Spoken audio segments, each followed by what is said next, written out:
कल यूनिवर्सिटी को बंद करेंगे एचएयू के छात्र। सरकार के साथ बनी सहमति के बाद भी नहीं मिला लिखित आदेश। छात्र अब भी कर रहे हैं लिखित आदेश का इंतजार। चंडीगढ़ में हुई हरियाणा कैबिनेट की अहम बैठक। थोड़ी ही देर में सीएम सैनी देंगे कैबिनेट मीटिंग के बारे में जानकारी। पंजाब की मान कैबिनेट ने फोकल पॉइंटों में औद्योगिक प्लाटों को दी सीएलयू की मंजूरी। अमर अरोड़ा ने कहा 1000 गज से 4000 गज तक के प्लॉटों के लिए सीएलयू की स्वीकृति। 40,000 गज के प्लॉट में बन सकेंगे औद्योगिक पार्क। 7 दिन की विजिलेंस रिमांड पर बिक्रम मजीठिया। सरकारी वकील ने कहा 540 करोड़ रुपए की वित्तीय अनियमितताएं साइप्रस की कंपनी के जरिए की गई हेराफेरी। विदेशी गैंगस्टरों से कनेक्शन को लेकर प्रदेश भर में एनआईए की रेड। प्रदेश में 9 जगहों पर एनआईए की छापेमारी। 10 लाख के इनामी कुलबीर सिंह संधू और चंदाखेड़ी निवासी जोनी के घर पर भी छापेमारी। कुल्लू में बादल फटने से हुई भारी तबाही। लोगों के साथ साथ घर भी बहे। अब 3 लोगों की मौत की पुष्टि, 6 लोग लापता। भारी बारिश से यमुनानगर में बाढ़ जैसे हालात। सोम नदी उफान पर, कई गांवों में बाढ़ का खतरा। गांवों से पलायन शुरू। पौंटा साहिब जगाधरी एनएच पूरी तरह बंद।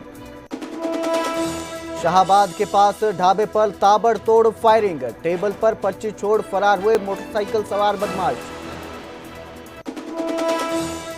फतेहाबाद के कांस्टेबल की मदद को आगे आए हरियाणवी सिंगर मासूम शर्मा। कांस्टेबल के बेटे को लगना है 14 करोड़ का इंजेक्शन। लोगों से की सहयोग की अपील।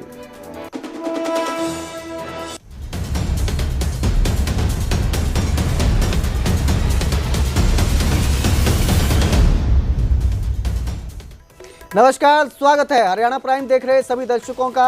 मैं कुलदीप भारद्वाज आपके साथ। बुलेटिन की शुरुआत करेंगे हरियाणा कैबिनेट की बैठक के साथ जो खत्म हो चुकी है। सीएम सैनी थोड़ी देर में इस बारे में प्रेस कॉन्फ्रेंस करेंगे, कैबिनेट मीटिंग के बारे में जानकारी देंगे। तो हरियाणा कैबिनेट की बैठक थी जिसमें सीएम सैनी अध्यक्षता कर रहे थे, उसे वो खत्म हो चुकी है।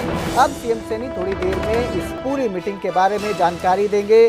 बता दें कि बैठक में मानसून के सत्र के बारे में विचार विमर्श को लेकर चर्चा के बारे में बताया जा रहा है। साथ ही इसके अलावा कर्मचारियों से संबंधित मुद्दों को लेकर भी इस बैठक में चर्चा हुई है। तो हरियाणा कैबिनेट की बैठक अब खत्म हो चुकी है, जिसकी जानकारी कुछ ही देर में सीएम सैनी प्रेस कॉन्फ्रेंस करके देंगे।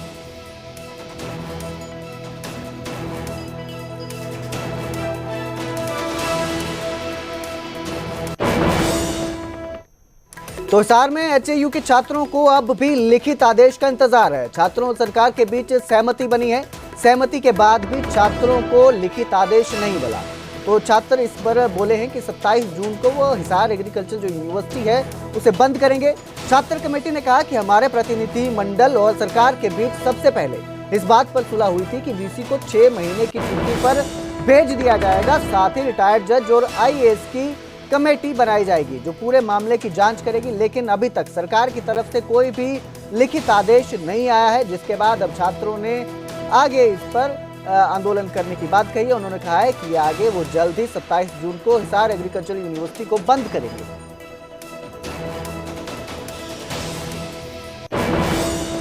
हमारी बातें मानने को तैयार है। उन्होंने हमें आश्वासन दिया है और यह आश्वासन हमें दमदार और वजनदार लगता है। हमें सरकार के मंत्रिमंडल श्री महिपाल ढांडा, श्री कृष्ण बेदी, श्री रणधीर पनियार, श्री रणबीर गंगवा, एसपी साहब, डीसी साहब, एसडीएम महोदय ने पुष्टि की है कि हमारी निम्नलिखित 8 की 8 मांगे मान ली जाएंगी। हमारी 8 मांगे हैं। सबसे पहले है जिसमें हम चाहते हैं वीसी साहब हमारे 6 महीने के लिए छुट्टी पे जाएं। दूसरा, एक रिटायर्ड जुडिशियल कमेटी बिठाई जाए जिसमें 3 मेंबर्स हों। जो हमारे साथ गलत हुआ है, जो इस प्रशासन ने हमारे साथ गलत किया है, उस पर कमेटी गठित हो जो इस चीज का परिणाम निकाल कर आए जो हमारे लिए फेवरेबल हो। दूसरी डिमांड है हमारी DSW Shri Madan Lal Khichar, CSO Shri Sukhbir Singh, registrar, इनका सस्पेंशन हो और इनको रिमूव किया जाए इनकी एडमिनिस्ट्रेटिव पोस्ट से परमानेंटली। तीसरी डिमांड है हमारी जो हमारे सीएसओ साहब हैं उनको यूनिवर्सिटी मेन कैंपस से हमेशा के लिए बैन किया जाए जब तक उनकी रिटायरमेंट नहीं हो जाती। हमारी चौथी डिमांड है जो हमारी स्कॉलरशिप इंक्रीमेंट है, वो जैसे हमारी 2017 की दर से हमारी फीस बढ़ रही है वैसे हमारी स्कॉलरशिप बढ़ाई जाए। जो एलडीवी सीट्स हैं वो 2019 के प्रोस्पेक्टस के समान रखी जाएं, और जो 93rd अमेंडमेंट जिसमें हमारा यूनिवर्सिटी कैलेंडर वॉल्यूम 2 का है, जिसमें ये स्कॉलरशिप और ये एलडीवी की चीज़ें अभी ये खराब की गई हैं, जिसके कारण ये स्ट्राइक शुरू हुई थी, उनको सेम हटाया जाए, उनका विड्रॉल किया जाए।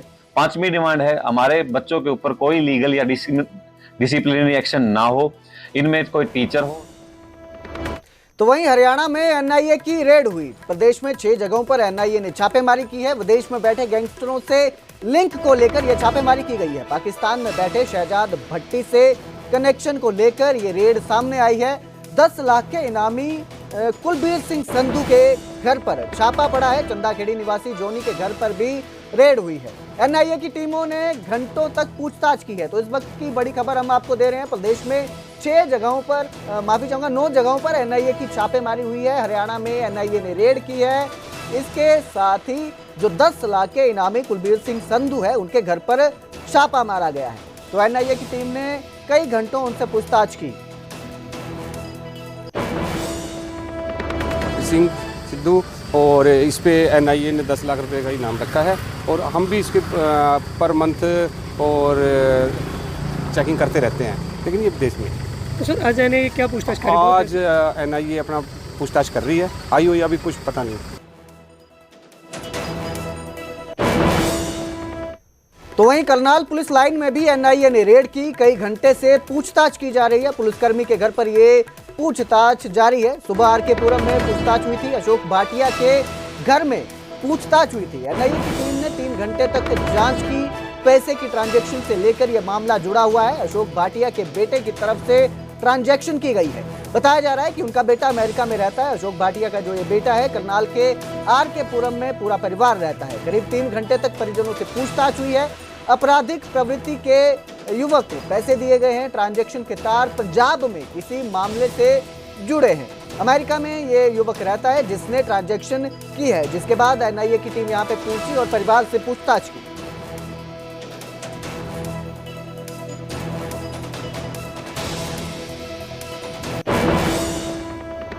तो वहीं यमुनानगर में जोरदार बारिश से बड़ा नुकसान देखने को मिला। तेज बारिश से पुलिया दरक गई। नेशनल हाईवे 907 पर पुलिया दरकी है। पांवटा साहिब जगाधरी एनएच पूरी तरह से बंद हो गया। प्रशासन ने कई रूट डाइवर्ट किए हैं। वाहन चालकों के लिए बड़ी समस्या खड़ी हो गई है। नेशनल हाईवे पर 24 घंटे वाहनों की आवाजाही रहती है। हरियाणा को यूपी, हिमाचल, उत्तराखंड से ये हाईवे जो है वो जोड़ता है, जिसकी अब पुलिया में दरकने से, दरार आने से आवाजाही में काफ़ी जो है कमी आई है, दरक गई है और ठप पड़ चुकी है।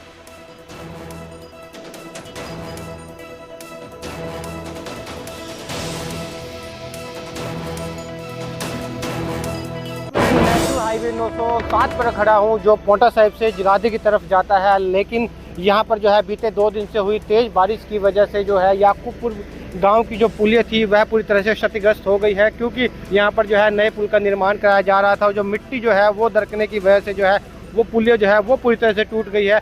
उसका नुकसान ये हुआ कि अक्सर 24 घंटे चलने वाले इस नेशनल हाईवे पर जो है यातायात पूरी तरह से बाधित हो गया है। जो रोड सेफ्टी के जो कानून है उसके हिसाब से जो है इसे जो है चारों तरफ से जो है सुरक्षा दी गई है। इसके अलावा जो है बड़ी बड़ी मशीनें जो है वो यहाँ पर लगाई गई है ताकि इस समय रहते ज़्यादा समय ना लगे और इसे जो है नेशनल हाईवे को दोबारा से बहाल किया जा सके।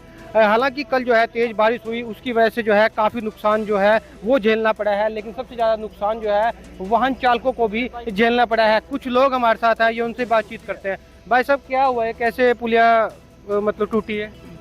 ये जो बरसात की वजह से टूटी है जी। यहाँ पुलिया ऊपर से जो रो आया ना जी, पानी आया, इसकी वजह से टूट गई है पुलिया। पानी कल बहुत ज़्यादा पानी था, तो कल भी प्रशासन यहाँ खड़ा रहा, तो शाम भी काफ़ी काम कराया प्रशासन ने। पुलिस भी थी, बिलासपुर छछरौली के SHO साहब भी थे, बहुत पब्लिक थी, तो उसकी वजह से टूट। तो आप देख सकते हैं कि जिन लोगों को पता नहीं है कि यह रास्ता बंद है, वो जो है दोबारा से जो है फिर जो है दूसरे रास्ते के जरिए जो है आगे बढ़ रहे हैं। आपको बता दें कि ये नेशनल हाईवे है, अक्सर इस पर जो है वाहनों की आवाजाही रहती है, लेकिन रूट जो है लोगों को डाइवर्ट करना पड़ रहा है, जिसकी वजह से वाहन चालकों को काफ़ी परेशानी हो रही है। अब देखना होगा जो है इस हाईवे को कब तक दुरुस्त कर लिया जाएगा और वाहन चालकों को कब आसानी होगी। करनाल में भी मानसून के शुरू होते ही सड़कों के टूटने का सिलसिला शुरू हो गया। मंगलवार को गांव समोरा से लेकर चूरनी तक की सड़क टूट गई, जिससे काफी लोगों को परेशानी का सामना करना पड़ा। वहीं बुधवार को गांव इस्लामा नगर से कल सोरा की तरफ जाने वाली सड़क भी बड़ी दरार आ गई है। उसमें भी लगातार बरसात होने से पानी का बहाव इतना तेज हो गया था कि वहां पर निकासी के लिए बनाई गई पुलिया भी टूट गई और देखते ही देखते सड़क में काफी बड़ी दरार आ गई, जिससे मार्ग पर आवाजाही अभी बिल्कुल रुक गई। लगभग इससे 1 दर्जन गांव प्रभावित हुए हैं। ग्रामीणों ने इसे प्रशासन की लापरवाही करार दिया है और भ्रष्टाचार का आरोप लगाया है। बरसात हो रही थी और पीछे से पानी आया और पहले भी जब बाढ़ आई थी उसमें टूट गया था। पहले भी टूट गया था सारा। सड़क कितना टाइम हुआ? सड़क तो पिछले साल ही बना दी, अभी साल तो है अभी पूरा। हाँ, और अब की बार देख लो क्या हो रहा है। बात तो बेकार ही हो रही है, आपके सामने है जो भी है। पहले तो यहाँ 4-5 दिन लोड गया और लोड गिरते की गाड़ी यहीं चल रही थी। कुछ तो उसका प्रेशर बढ़ गया, कुछ ये पानी ना तोड़ दिया अपना। सड़क ही देख लो आप, 2 इंची माल गिर रहा, कहाँ से रुकेगी सड़क? इस्लाम नगर से और इंद्री तक तो बिल्कुल ही खत्म। अंबाला में पानी का पहरा दिखाई दिया। बिना बारिश टापू बने रिहायशी इलाके, लोगों का घरों से निकलना मुश्किल हो गया। लोग पानी से होकर आने जाने को मजबूर हैं। लोगों की परेशानी पर प्रशासन मौन है। अंबाला के सत्संग विहार का यह मामला है। पिछले 1.5 साल से लोगों का यही हाल है।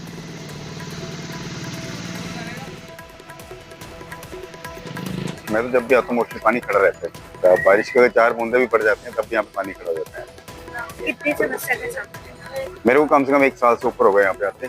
मैं देख रहा हूँ बस, जब भी 4 बूंदे थोड़ी सी बारिश होती है तो पानी इकट्ठा हो जाता है, इसलिए तो रहता है। तो वैसे यहाँ पे होना चाहिए था, मगर हुआ नहीं यहाँ पे कुछ भी खास पानी की निकासी के लिए। अगर ज्यादा पानी आ जाए तो मेरे ख्याल जिस हिसाब से पानी खड़ा आप देख रहे हो तो उसमें लोगों के घर में भी जाता होगा पानी। घर के आगे पानी बहुत भरा रहता है। हाँ जी, इतनी परेशानी है बहुत ज्यादा, इसका थोड़ा सा निकास कीजिए।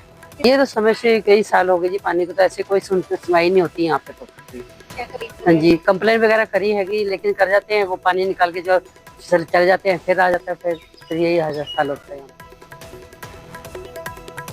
तो वहीं फतेहाबाद के युवांश की मदद के लिए सिंगर मासूम शर्मा आगे आए। 8 महीने के युवांश को 14 करोड़ का इंजेक्शन चाहिए। कांस्टेबल के बेटे युवांश को यह मदद चाहिए। मासूम शर्मा ने लोगों से सहयोग की अपील की है ताकि युवांश का इलाज हो सके।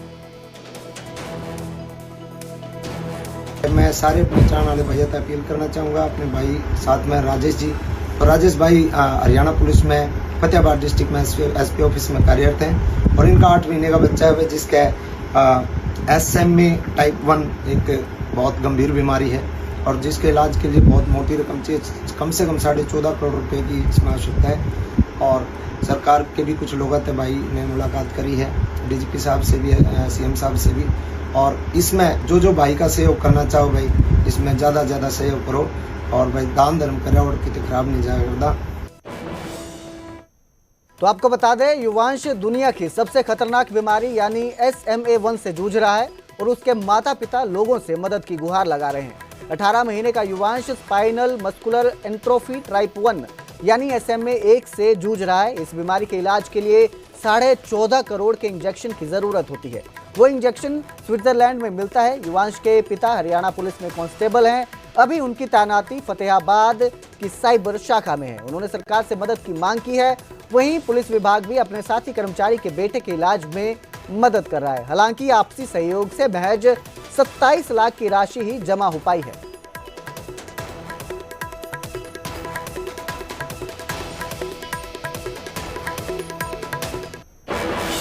अब बात करेंगे कुरुक्षेत्र की, जहां पर ताबड़तोड़ फायरिंग से दहशत फैल गई। दिल्ली अमृतसर हाईवे पर स्थित एक ढाबे पर फायरिंग हुई। बदमाशों ने 2 दर्जन से ज्यादा राउंड फायर किए। मोटरसाइकिल पर सवार होकर ये बदमाश आए थे। नकाबपोश हमलावरों ने टेबल पर मोबाइल नंबर की पर्ची फेंकी और फिर मौके से फरार हो गए।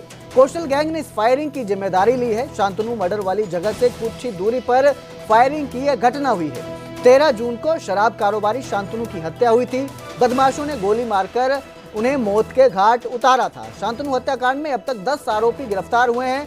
हत्याकांड का मेन शूटर रोमिल बोहरा का एनकाउंटर हुआ है। पुलिस के मुताबिक बदमाशों ने 2 दर्जन से अधिक गोलियां चलाई। बदमाशों ने बकायदा टेबल पर एक पर्ची छोड़ी जिसमें विदेश का नंबर लिखा हुआ है। फिलहाल इस वारदात से पूरे इलाके में दहशत है। अमन होटल पे फायरिंग की है, जिसमें कुछ कारें थी जो उनके बुलेट लगी हैं, इंजरी किसी को नहीं हुई है। और इस प्रकार से यहाँ इसको डराने धमकाने और इससे पैसे की एक्सटॉर्शन के लिए इसके ऊपर ऐसा लगता है कि दबाव बनाने के लिए गोली चलाई है। कितने राउंड गोलियां चली? कुछ कोई लगभग 20 राउंड गोली चली है। कोई पर्ची वर्ची भी छोड़ के गए स्पेन? यहाँ पे कोई एक स्पेन नंबर है जिसके ऊपर, और उस पर कौशल का जो है गैंगस्टर, उसका नाम से एक पर्ची छोड़ के गए, नंबर छोड़ के गए। पैसे पूछे की तो कोई डिमांड की अभी तक बात आई। दिल्ली अमृतसर हाईवे पर एक निजी ढाबे पर, रेस्टोरेंट पर गोलियां चलाई गई हैं। आप ये गोलियों के बिल्कुल निशान देख सकते हैं। 1-2 राउंड नहीं, 2 दर्जन से ज़्यादा गोलियां चलाई गई हैं। देखिए नंबर लगाए हुए बकायदा, 11 नंबर, 12 नंबर, 10 नंबर, 9, 8, 7, 6, 5, 4, 3। लगातार पुलिस की टीम पहुंची हुई है और गोलियां कौन से एमएम की हैं ये जांच की जा रही है। यानी कि पुलिस की टीम पहुंची हुई है और कौशल गैंग यहां पर बकायदा, जो ये रेस्टोरेंट है पूर्व आईजी के राव के परिवार का है, ये अमन ढाबा है, दिल्ली अमृतसर हाईवे पर है। यहाँ पर गोलियां बरसाई गई हैं। किसी को गोली नहीं लगी है, मगर एक कार खड़ी थी, उसके ऊपर जो रेस्टोरेंट पर लोग रुकते हैं खाना खाने के लिए, उस पर भी गोलियां चली हैं। तो कहीं ना कहीं दहशत फैल गई है। गोलियां चलाने का जो कौशल गैंग है उसने बकायदा टेबल पर पर्ची छोड़ी और बकायदा नंबर छोड़ा गया है कौशल गैंग से जिनका कनेक्शन रखा गया है। तो कहीं ना कहीं पुलिस यहाँ पर पहुंची हुई है। तमाम जो साक्ष्य सबूत इकट्ठे किए जा रहे हैं और लगातार जो गोलियां चलाई गई हैं, पूरा मोहल्ला यानी कि पूरा जो जीटी रोड है वो थर्रा गया है और लगातार गोलियां चलने की वजह से यहाँ पर डर का माहौल पैदा हो गया है। और लगातार जो गोलियां चली हैं यहाँ पर कौशल गैंग ने इसकी जिम्मेदारी ली है। बकायदा गैंगस्टर को लेकर प्रदेश सरकार भी कह रही है कि उनके जो मंसूबे हैं उनको कामयाब नहीं होने दिया जाएगा। ये वो स्थान है जहां पर बिल्कुल सामने मेरे सहयोगी दिखा सकते हैं आपको, जीटी रोड है। जीटी रोड के बिल्कुल उसी नज़दीक पर यहाँ पर शांतनु का मर्डर किया गया था, शराब कारोबारी का मर्डर किया गया था। और यहाँ पर जिस तरह से गोलियां चलाई गई हैं, पूरा शहर थर्रा गया है, डर उठा है, थर गया है। लगातार जो गोलियां चलाई गई हैं, गोलियों के निशान बिल्कुल मेरे सहयोगी आपको दिखा रहे हैं कि किस तरह से यहाँ पर गोलियां चलाई गई हैं। 1-2 राउंड नहीं, लगातार 2 दर्जन से ज़्यादा, यानी कि देखिए 1, 2, 3, 4, 5, 6, 7, 8, 9, 10, 11, 12, 13, 14, 15, 16, 17, 18, मतलब 20 जगह से ज़्यादा यहाँ पर निशान बनाए गए हैं। उनके अंदर जो गोलियां पड़ी हुई हैं और गोलियां चलने की जिम्मेदारी कौशल गैंग ने ली है। बाकायदा एक स्पेन का नंबर टेबल पर पर्ची छोड़ कर गए हैं। कहीं ना कहीं दहशतगर्दों का क्या कारण था, क्या दहशत फैलाने का पीछे क्या मकसद था, इन तमाम पहलुओं की पुलिस जाँच कर रही है। Ashok Yadav, news 18, Delhi Amritsar highway. हिसार में कबाड़ की दुकान पर ब्लास्ट मामले में अब नई सीसीटीवी सामने आई है। 23 जून को हुए इस ब्लास्ट में एक युवक घायल हुआ था। इस सीसीटीवी में दिख रहा है कि जैसे ही तराजू पर कबाड़ से भरा कट्टा फेंका गया तो उसमें ब्लास्ट हो गया, जिससे कबाड़ तोलने वाला बुरी तरह जख्मी होकर जमीन पर गिर गया। यह धमाका सोमवार यानी 23 जून को हुआ था, जिसमें कबाड़ की दुकान के मालिक के जीजा की आंतें तक बाहर आ गई थी। उसका ऑपरेशन करवाया गया है, लेकिन अभी तक होश नहीं आया है। कबाड़ में पोटाश का बारूद मिला था।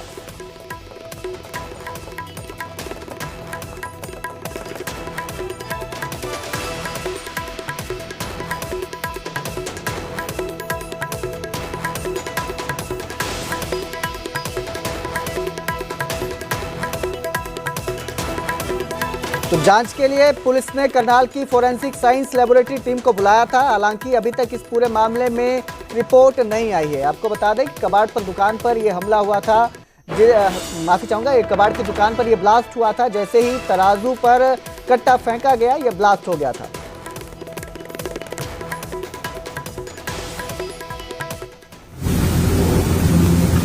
जो आज की मंत्रिमंडल की बैठक में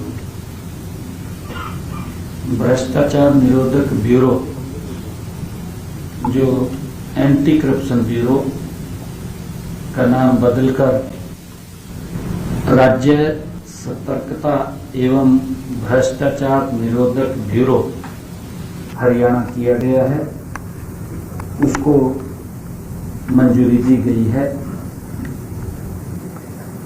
और भूमि, जो ई भूमि पॉलिसी 2025 को भी मंजूरी दी गई।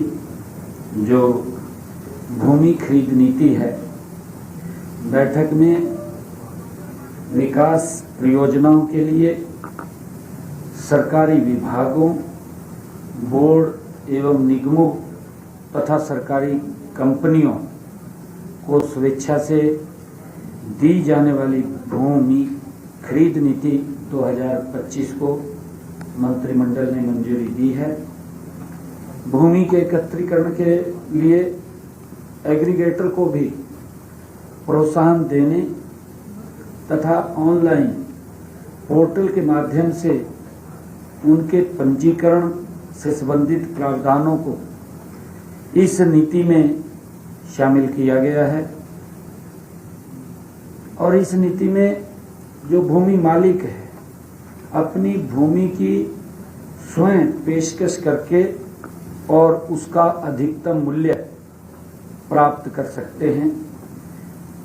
और नीति में विभिन्न प्रावधान भी इसमें किए गए हैं कि भूमि मालिक अपने हिस्से की आंशिक या पूर्ण रूप से उसको बेच सकता है।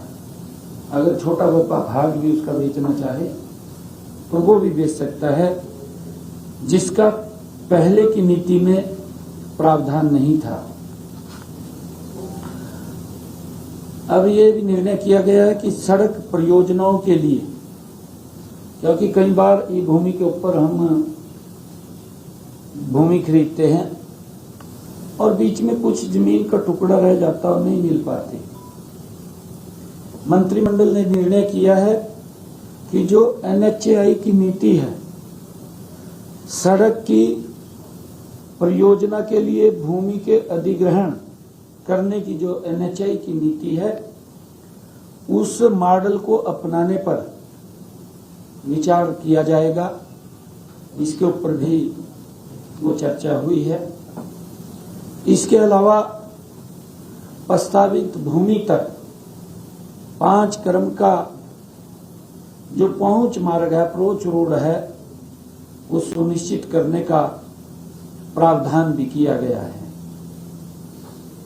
एग्रीगेटर को सुविधा शुल्क